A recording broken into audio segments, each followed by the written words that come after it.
করোটা পাবেন। প্রধান দুটি বৈশিষ্ট্য হচ্ছে এদের নটোকর্ড থাকবে এবং স্নায়ুরজ্জু থাকবে, অর্থাৎ পৃষ্ঠীয় জীবনের কোনো না কোনো পর্যায়ে পৃষ্ঠীয় মধ্যরেখা বরাবর নটোকর্ড ও নটোকর্ডের উপর থাকবে স্নায়ুরজ্জু। তাহলে দুটো প্রধান বৈশিষ্ট্য, একটা হচ্ছে নটোকর্ড থাকবে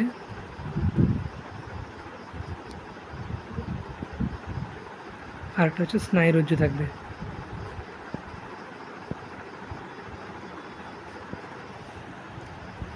এখন নটোকর্ডটা হচ্ছে স্থিতিস্থাপক, বা যেটার বিকৃতি ঘটানো হলে পুনরায় পূর্বের অবস্থায় ফিরে আসার ক্ষমতা রয়েছে, সেটা হচ্ছে স্থিতিস্থাপক ও দণ্ডাকার। এটা হচ্ছে স্থিতিস্থাপক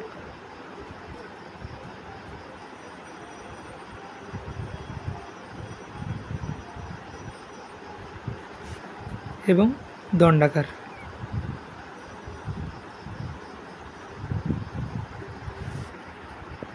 আর যে স্নায়ুরজ্জুটা আছে, স্নায়ুরজ্জু হচ্ছে নটোকর্ডের উপরে অবস্থিত। এটা হচ্ছে ফাঁপা নলাকার।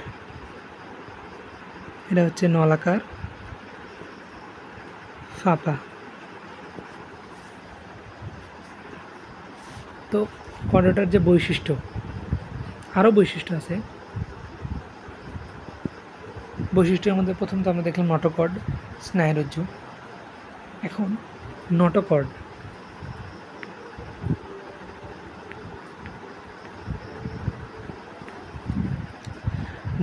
পৃষ্ঠীয় মধ্যরেখা বরাবর পৌষ্টিকনালী ও স্নায়ুরজ্জুর মাঝখানে নিরেট, স্থিতিস্থাপক ও নিরেট অংশ। তাহলে নটোকর্ড থাকে পৌষ্টিকনালী ও স্নায়ুরজ্জুর মাঝে, থাকে পৌষ্টিকনালী ও স্নায়ু রজ্জুর মাঝে। তাহলে পৌষ্টিকনালী ও স্নায়ুরজ্জুর মাঝে নটোকর্ড থাকে এবং এটা নিরেট। এটা হচ্ছে নিরেট, মানে ভিতরে ফাঁপা নয়, মানে ভিতরে কোনো পদার্থ দ্বারা পূর্ণ থাকবে, সেটাকে বলা হয় নিরেট। এখন এখানে আরেকটা শব্দ আছে যে পৌষ্টিকনালী। পৌষ্টিকনালী হচ্ছে একটা লম্বা নালী যা মুখ ছিদ্র থেকে পায়ু পর্যন্ত বিস্তৃত আর খাদ্যের রাসায়নিক পরিপাক ঘটায় এই পৌষ্টিকনালীর মধ্যে। তাহলে পৌষ্টিকনালী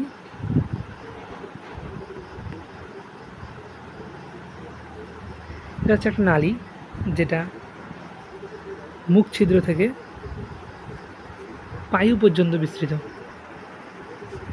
বিস্তৃত এবং এখানে খাদ্যের রাসায়নিক ও ভৌতর পরিপাক ঘটে।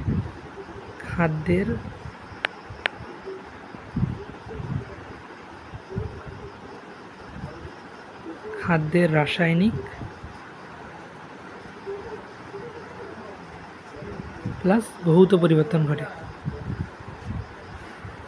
পরিপাক ঘটে, মানে খাদ্যটা যে পরিপাক হয় যে নালীর মাধ্যমে আমাদের মুখ ছিদ্র থেকে পায়ু পর্যন্ত বিস্তৃত, সেটাই হচ্ছে পৌষ্টিকনালী। এরপর স্নায়ুরজ্জু।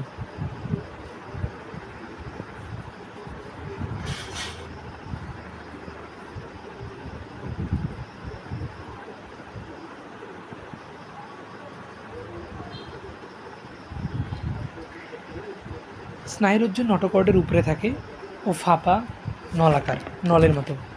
তাহলে এটা নটোকর্ডের উপরে থাকে। স্নায়ুরজ্জু হচ্ছে নটোকর্ডের উপরে থাকে, নটোকর্ডের উপরে থাকে এবং এটা হচ্ছে ফাঁপা নলাকার।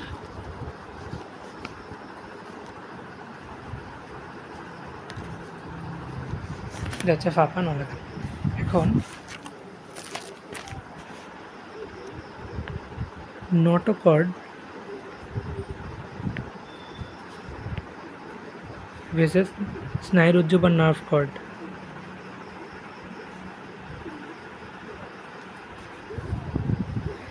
এখন আমরা দেখব নটোকর্ড এবং নার্ভ কর্ডের মাঝখানে কি বৈসাদৃশ্যগুলো দেখা যায়। প্রথমে নটোকর্ড।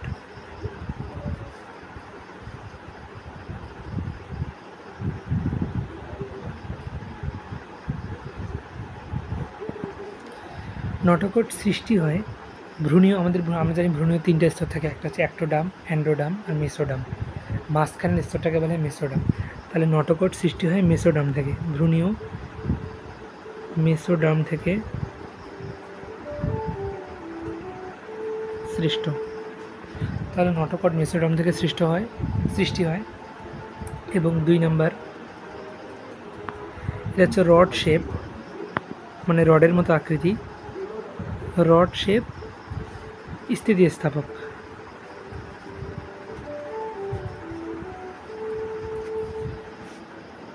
এবং 3 নাম্বার, প্রাপ্তবয়স্ককালে এই নটোকটটাই মেরুদণ্ডে পরিণত হয়। তাই প্রাপ্তবয়স্ক যখন কয়টা পরের প্রাণী যখন প্রাপ্তবয়স্ক হয়ে যায় তখন নটোকটটাই মেরুদণ্ডে পরিণত হয়। তাহলে নটোকট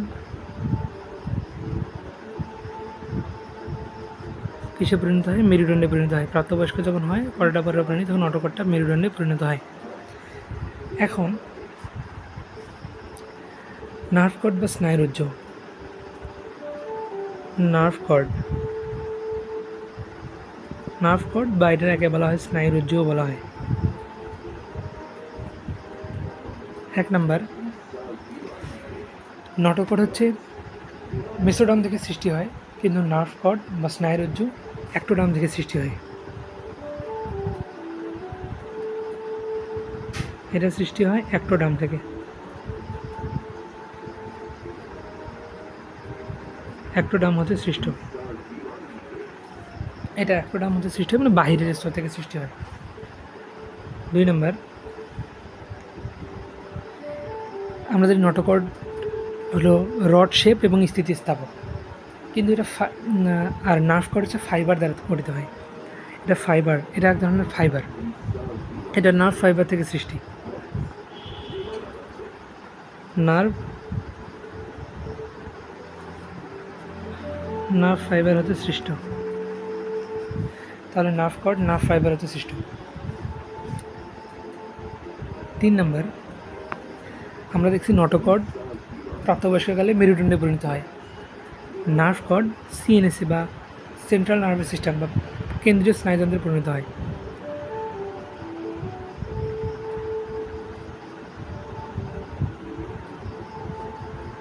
নার্ভ কর্ড যখন প্রাপ্তবয়স্ক কর্ডাটার ক্ষেত্রে নার্ভ কর্ড সিএনএসে পরিণত হয়। সিএনএস কি? সিএনএস হচ্ছে central nervous system, central nerve system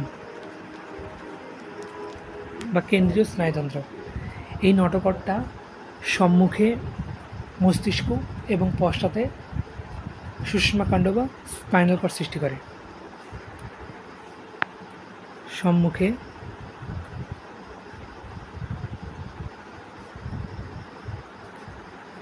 সৃষ্টি করে মস্তিষ্ক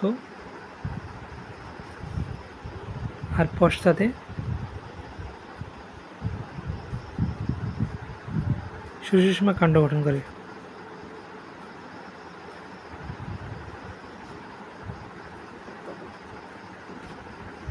বা স্পাইনাল কর্ড গঠন করে। এই আমাদের নার্ভ কর্ড।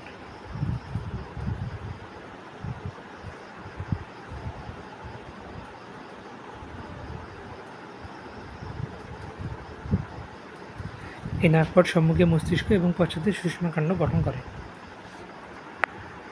তাহলে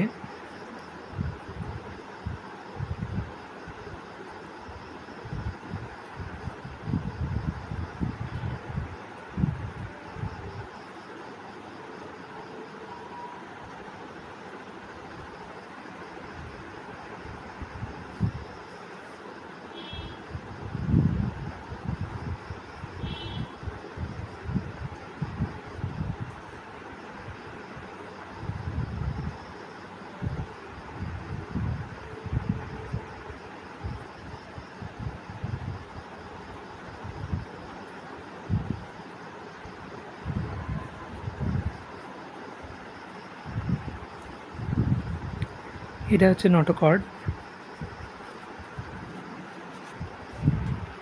আর এটা হচ্ছে নার্ভ কর্ড।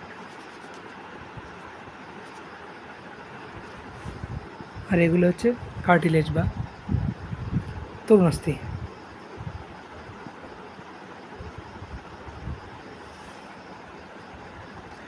এটা হচ্ছে তন্তু বা ফাইবার দ্বারা গঠিত, আর এটা হচ্ছে স্থিতি। এটা তন্তু বা ফাইবার দ্বারা, এটা নার্ভ ফাইবার দ্বারা গঠিত, এটা নার্ভ ফাইবার দ্বারা গঠিত, আর এটা স্থিতিস্থাপক নিরেট।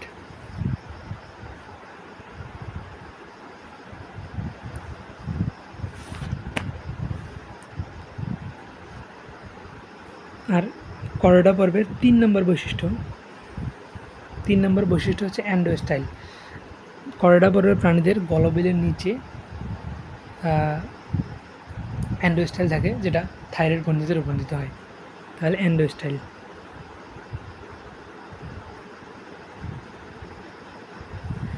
এ কথায় থাকে অ্যান্ডোস্টাইল থেকে হচ্ছে গলবিলের নিচে,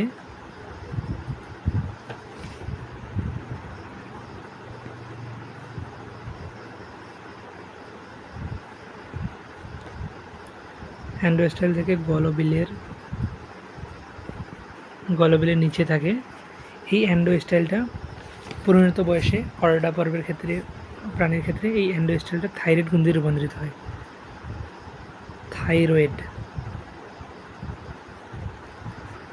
রূপান্তরিত হয় বা পরিণত হয়, থাইরয়েডে পরিণত হয়। তাহলে এই অ্যান্ডোস্টাইল জিনিসটা কি?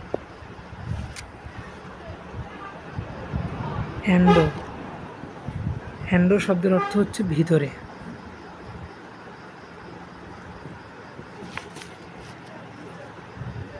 আর স্টাইল শব্দের অর্থটা হচ্ছে দণ্ড।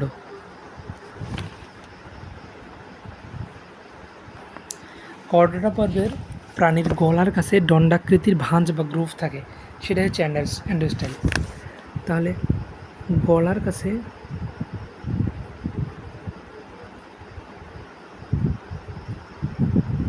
যে ভাঁজ বা গ্রুভ,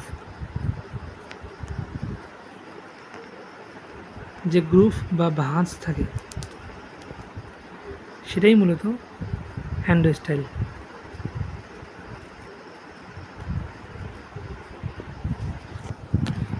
এই অ্যান্ডোস্টাইল মিউকাস নামক তরল পদার্থ ক্ষরণ করে এবং উন্নত প্রাণীতে যা থাইরয়েড গ্রন্থিতে রূপান্তরিত হয়। তাহলে অ্যান্ডোস্টাইল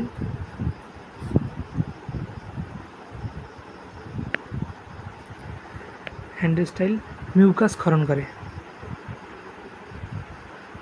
মিউকাস নামক তরল ক্ষরণ করে এবং উন্নত প্রাণীদের ক্ষেত্রে এই অ্যান্ডোস্টাইলটা থাইরয়েড গ্রন্থিতে রূপান্তরিত হয়। এটা হচ্ছে উন্নত প্রাণীর ক্ষেত্রে। উন্নত কর্ডের যেগুলো আছে সেগুলোর ক্ষেত্রে এটা থাইরয়েড গ্রন্থিতে রূপান্তরিত হয় এবং এটা প্রাথমিক অবস্থায় মিউকাস ক্ষরণ করে। এখন মিউকাস কি?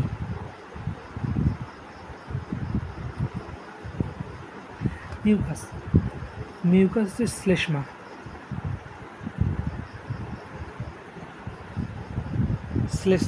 যা হচ্ছে আমাদের শ্বাসতন্ত্র এবং মানে একটা পিচ্ছিল পদার্থ। মিউকাস শ্লেষ্মা বা পিচ্ছিল পদার্থ।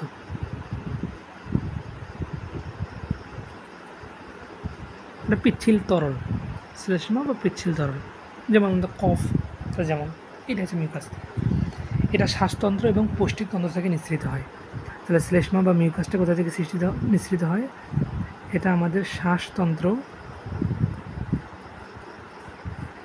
এবং পৌষ্টিকতন্ত্র থেকে নিঃসৃত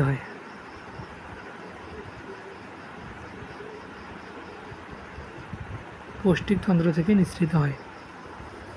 এই মিউকাসটা মূলত দুটো পদার্থ দ্বারা গঠিত, একটা গ্লাইকোপ্রোটিন ও পানি। গ্লাইকোপ্রোটিন ও পানির সমন্বয়ে গঠিত হচ্ছে মিউকাস। মিউকাসটা হচ্ছে গ্লাইকোপ্রোটিন